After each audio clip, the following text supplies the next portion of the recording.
good, everybody? It's your boy, TJ, and I'm here with my first video. First video really just gonna be a Q&A, just getting to know who you're gonna be watching on this channel for those who do decide to come watch this video. So yeah, without further ado, let's get right into it. And these questions are from Instagram. I did do like a little question thing where y'all put the questions that I should do for the Q&A. So they are in no particular order. And yeah, I'm gonna get into the first question. What's it like being an uncle? I'm not gonna lie, I'm still kind of getting adjusted to being an uncle. I can honestly say I actually like being an uncle. I'm proud of the way that my sister's raising my niece, and with me being away from school, with me being away at school, I actually don't really get to spend as much time, but I actually enjoy, being an uncle. Every time I come home from school, I still have to get adjusted, but I think it'll be good. I actually like being an uncle. If you could leave a mark on the world that preceded you, what would it be? I can honestly say that if I don't do anything else, I want to leave a positive impact on the people around me. And the people that look up to me, the people that are in my circle, different things like that, even people that don't know me, if I leave a positive impact where somebody felt good about themselves or I've helped somebody grow, that would mean everything to me. My ultimate goal in life is just to see the people around me grow. If that means I'm doing something right. So before I leave this earth, I want to leave a positive impact on the people that are around me and that look up to me. All right, the next question is actually two questions tied into one because they're pretty similar. But it's, am I toxic and do I have? So one, no, I'm not toxic. It's actually funny. I feel like once I'm done dealing with a certain situation, especially, depending on the way that it ended or, what has happened since the situation has ended, I'm the type of person that, I'm over with, because if something happened before, it can happen again. So after that situation is done, that's that. And as far as having, no, I do not have a. Next one, favorite movie. So I like to consider myself like an old soul when it comes to different things like that. I watch a lot of old movies. My favorite one would have to be Paid in Full, just because it teaches me a lot of life lessons. Every time I watch it, I notice something different about the movie or just learn something different. So yeah, that's one of my favorite movies. I probably could say for a close second and third place, I would have Boys in the Hood second, just because it's an all-time classic. You can't really go wrong with that movie. And Friday, the first Friday. Of course I like all three of the Fridays, but the first Friday, again, it's just an all-time classic and it's funny. So my favorite of all time would definitely have to be Paid in Full. Don't get me wrong, I still enjoy watching the newer movies that have came out, but when it comes to those old black movies, that's me. A time you got caught up. I know who gave me this question. A time I got caught up, it was actually in high school. So for those of you who don't know, because a lot of the people that are at my school, they aren't from Charlotte. So in Charlotte, when I was in high school, everybody would just meet up at first when we were younger, middle school days, early high school. In the summer, we would all meet up at Carowinds. I'm surprised I didn't get caught up at Carowinds, actually. We would all meet up at Carowinds, but in this particular time, when we had kind of got older, maybe 15, 16 years old, we had started meeting up at the movie theater, the mall. Everybody would go on Instagram and be like, what's the move today? Oh, cool, we all going to the mall. This particular time, I had been talking to two girls at the same time, and with one of the girls, I ended up going to the movies with her, and the other one, You know, she told me, she was like, you know, I'm not going to the mall this day. You know, I'm at home. I guess that may have either been her way of trying to spy on me, or she thought I wasn't gonna be there. She was there with somebody else. I don't know. I just know I was there. One person at the movies and the other one was there. And so we came out the movies and my brother was like, you know, hey, there goes so-and-so over there. And I didn't see her at first, but I ended up walking in that, which I didn't know was her direction, to try to go to the food court. And, you know, she called me about 4 times. She like, you know, who is that? And I'm trying to play like the little, you know, that's just my friend, ain't nothing like that. But at the same time, the girl that I went to the movies with was still like with me. So I couldn't really do too much. But what ended up happening, I think they became friends. I'm not gonna lie. I don't know, it was a weird situation. I'm not gonna get into it. What are some goals this year? This is actually a great question. So a few goals that I have is, I know one of the major ones I have is, I started a clothing brand last year in 2022 during the summer, and Piece by Piece Apparel. And I didn't really get to follow through with it as much as I would have liked, just because one, it was a lot. It was time consuming, I can say that. And another thing was, you know, financial issues. When, you know, just being transparent, I had to put my priorities first. And, you know, the clothing brand wasn't really one of my priorities, but I do plan on continuing with that because, you know, carrying out your vision through clothing and actually see people buy it, that was actually big for me. And so I do plan on continuing with that in the next school year. Also, one of my goals is just, you know, really taking time for myself. I started doing like poetry, different things like that, going to the gym more, eating better, just like small goals that will help me with a bigger outcome. And probably lastly, well, not lastly, I will do continue to follow through with my sports management journey. You guys will see a lot of this on this channel. My sports management, my internships, different things that I go through, like my volunteer opportunities, all those things, you guys will be able to see that. So I do plan on following through with that. And lastly, leading my school. I was really recently elected as the SGA president at my institution. And this school year, I have high hopes for that. I know coming into school, I didn't really get to make the impact that I wanted, but this year I do have high hopes for that. So things that have happened that made me who I am today. This is a great question. I can honestly say being overlooked, you know, growing up,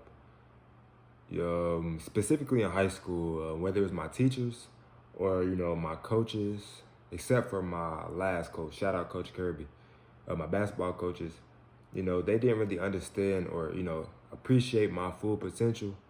And, you know, once I got to school or college, I kind of understood my potential for myself, and I didn't need acceptance or, you know, the congratulations or anything like that. I didn't need that from anybody. You know, I was proud of myself, and that ultimately gave me the motivation I needed today, knowing that I was overlooked. And yeah, for those of you who are watching and may feel like you are overlooked, don't worry about being overlooked by other people. Be comfortable, be proud of yourself, because that's ultimately what matters the most. How was my experience running for SGA? My first 2 years, it was pretty simple. You know, freshman year, we did it during rendition. So, you know, that actually happened on accident. My roommate, he was actually looking to go for Mr. Freshman. And the people in our legacy group, we was all like, you know, we're going to go support him, you know, this and that. We're like, cool, we got there.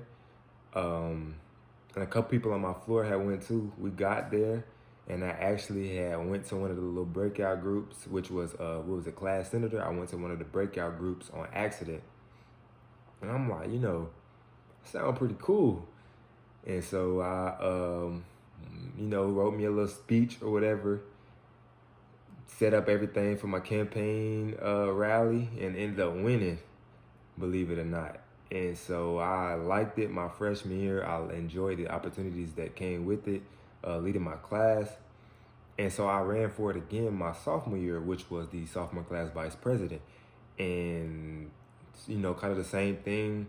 Wrote my speech, did all my things, campaigned on social media. But this year it was a bit different because I was campaigning for a larger role. And I actually was doing all this while, my journey to being an alpha. So it was kind of time consuming. So it wasn't the best, my best product of what I could have put out as far as campaigning, but I did win.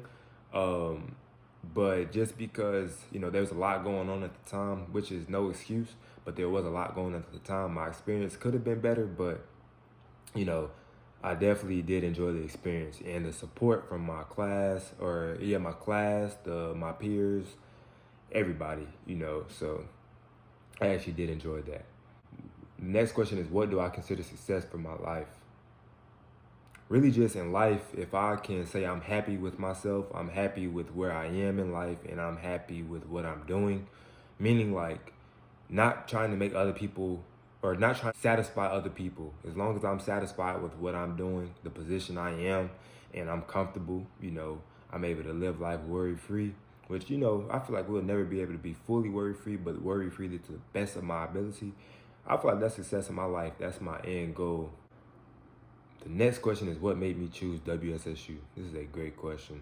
For those of you who are watching, I don't know if there will be people who are watching that are looking to seek a college, but if you are, and this is not a persuasion video, if you are, WSSU stood out to me because here I am coming in as a high schooler, still in high school. I'm on my tour, and they're talking to me about, the career development service department at the institution.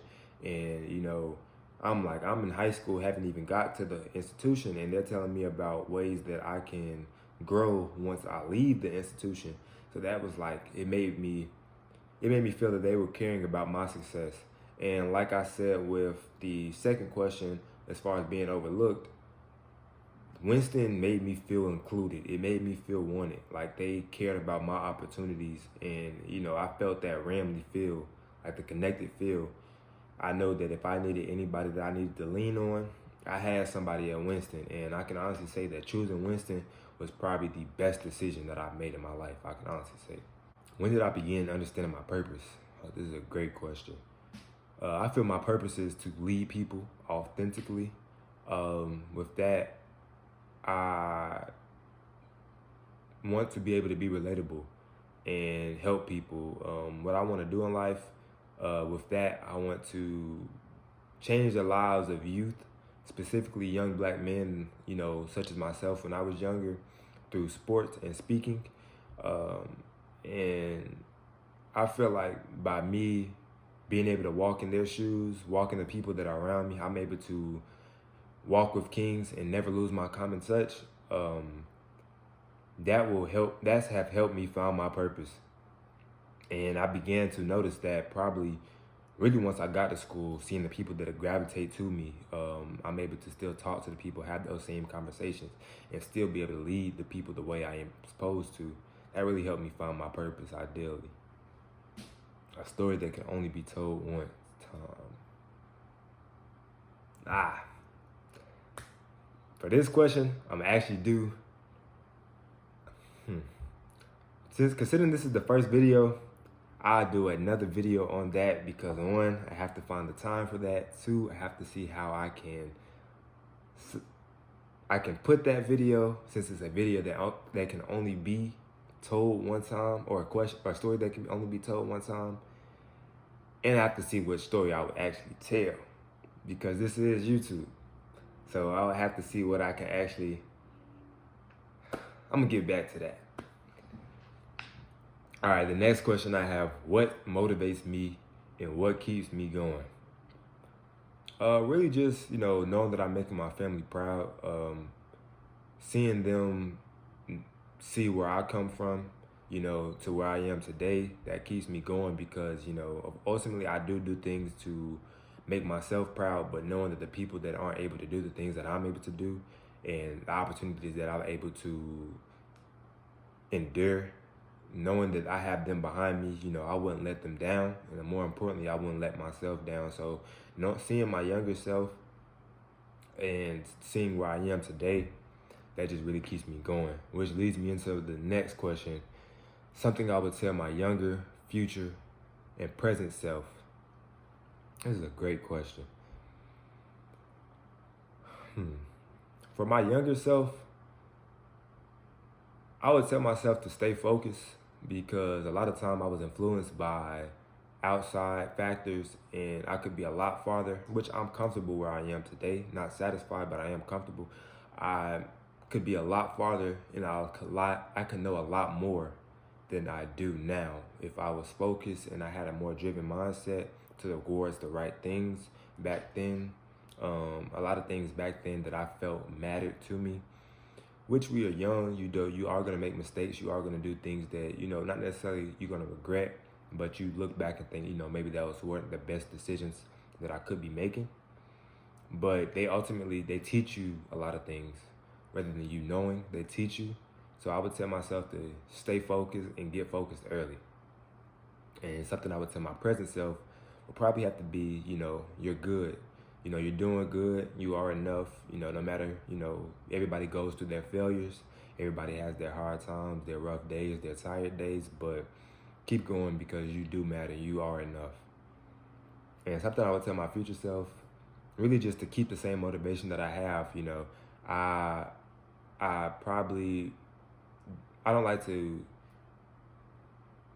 tell myself what my future will look like. I want to see for myself. But, you know, as long as I keep myself on that same drive that I have, so that I am able to live comfortably and live happy the way I want to be, that's all I ask for my future.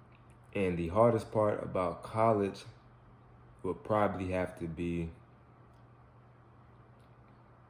it's about three things. First one being time management. Like I said, if there's anybody that are looking to know what you want to do in college, even people that are in college, time management is a big thing that has been a struggle for me, because, you know, I'm involved with a lot of things and I've gotten better at it, understanding that I am involved in a lot of things, including my grades. That's more important. But you have to understand that you can't do everything. And a lot of times I try to do everything, and so I get like compiled and I lose track of time.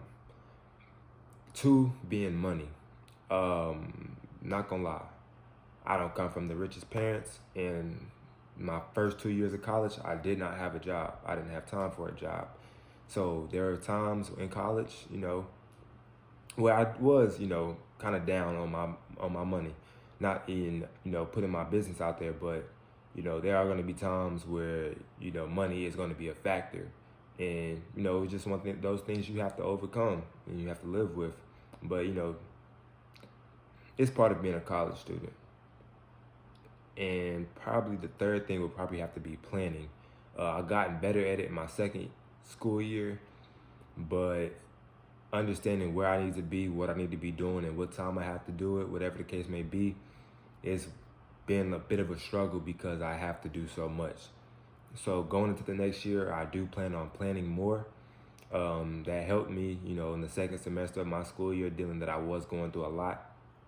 And so planning would probably have to be the biggest thing for me. And lastly, I'll save that question for the next video. But yeah, appreciate you if you made it to this part of the video. This is my first video. I think the next video I'll probably do, if not the story I can only tell one time, or it'll be a NASAP video. And y'all know more about NASAP when I do that vlog. And yeah, just appreciate it, man. I have a lot in store for this channel. I did start my YouTube last year, and it didn't really go as planned. So I actually enjoyed doing YouTube. So I'm actually very excited for what this channel will have in store. And that's it, man. TJ Meets World. That's all, folks.